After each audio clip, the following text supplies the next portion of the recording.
से बताया, समझाया आप सभी को। वाक़ई आपको उस स्तर पर काम करने की ज़रूरत है। पर मैं फिर से प्रश्न पढ़ता हूँ। प्रश्न है कि हमारे तरफ से भी भ्रष्टाचार, मतलब भैया का प्रश्न था, कमीशनखोरी को हम सब एक दूसरे की मदद करते हुए इससे कैसे लड़ा जा सकता है। तो भैया मैं आपको बताऊं, आपका प्रश्न मैं समझ रहा हूं। भैया ने भी बहुत अच्छे तरीके से आपको समझाया। वो 2 लाइन छूट रही थी, जानते हैं क्या? क्योंकि भैया का समावेशन सब में था, एक समावेशन मैं करता हूँ। जानते हैं भैया, बहुत बड़ा मुद्दा। जैसा कि भैया ने कहा, इसको हम संसद में उठाएंगे, संसद में उठना चाहिए, ऐसे प्रश्न समाज से आने चाहिए। उसके पीछे सबसे बड़े कारण होते हैं हम और आप। शुरुआत करने वाले होते हैं हम और आप।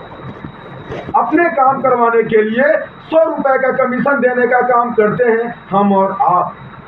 हम और आप अपने बच्चे को नौकरी लगवाने के लिए 10 लाख रुपए का घूस देने का काम करते हैं हम और आप।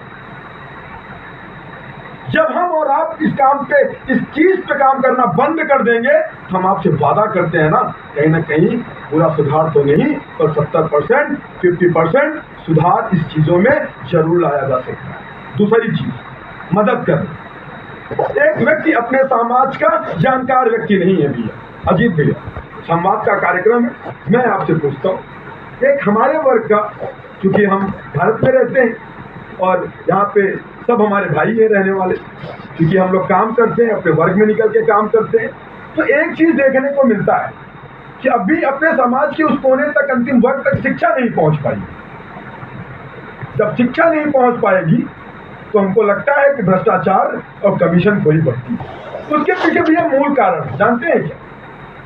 जब अपने से कोई पढ़ा लिखा व्यक्ति पहुंचता है तो उनसे वो डिमांड करता है, क्योंकि वो अपना समुदाय पढ़ा लिखा बहुत होता नहीं है। हमने देखा, जैसे एक उदाहरण लेते हैं, फॉर एग्जाम्पल, किसी के हट करने का विषय नहीं है, जैसे अपना वनवासी परिवार, निचले स्तर के लोगों को हम लेते हैं, जंगल में वास करने वाले लोग हो, और तो और जिनके घर में वो शिक्षा की पहुंच नहीं है, या उनको जानकारी नहीं है, या जागरूक नहीं है।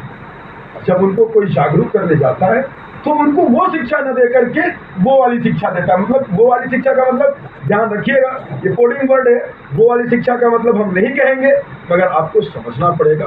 अगर हम उसको भैया बंद करेंगे, आप बताया समझ रहे हैं, अगर हम उसको बंद करेंगे तो हम ये बंदरबाट और भ्रष्टाचार, कमीशनखोरी को बंद करने का काम कर सकते हैं। विषय गौरव भैया एक बार छूने का प्रयास किया गया है। भैया ने कहा, वाकई आपका प्रश्न बहुत शानदार था। एक अंतिम प्रश्न है साथियों, दोस्तों, अब हम अपने अंतिम समय की ओर चल रहे हैं, अपने अंतिम प्रश्न की ओर चल रहे हैं, अपने अंतिम कार्यक्रम की ओर चल रहे हैं। प्रश्न हमारा ये पहले था, मगर वो भारत पाकिस्तान का मैच वाकई अच्छा नहीं लग रहा है, दिल को बिल्कुल भी अच्छा नहीं लग रहा है, मगर क्या करेंगे, देखते हैं। किंतु आते हैं अपने प्रश्न की ओर, जुड़ते हैं अजीत भैया के साथ, सुनते हैं उनका अंतिम विचार युवा संदेश के इस साथ। दोस्तों,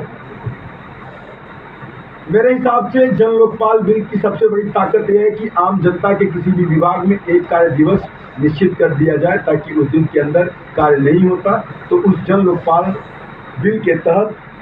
भैया का प्रश्न है बहुत बढ़िया भैया, मैं भी ये उत्तर बता देता हूँ कि एक कार्य दिवस निश्चित कर दिया जाए, ताकि यदि उस दिन अंदर कार्य नहीं होता तो जन लोकपाल बिल के तहत विभाग स्वयं उस मामले की जवाबदेही हो जाए, ताकि भ्रष्टाचार और कमीशनखोरी अंकुश लगाया जा सके।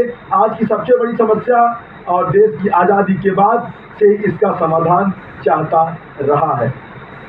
राजन तिवारी कह रहे हैं लाइट चलने दे, अभी क्या कहते हैं भैया इनको, कह रहे हैं लाइट चलने दिया जाए।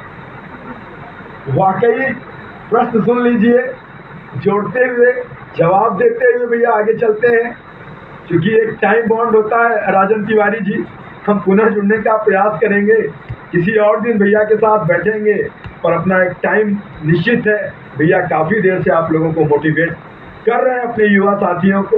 भैया वर्तमान में वही प्रश्न है, अपने समाज में युवाओं की ज़रूरत क्यों है, और कैसे? कि कोई काम शुरुआत करने से पहले ऊर्जा, क्षमता,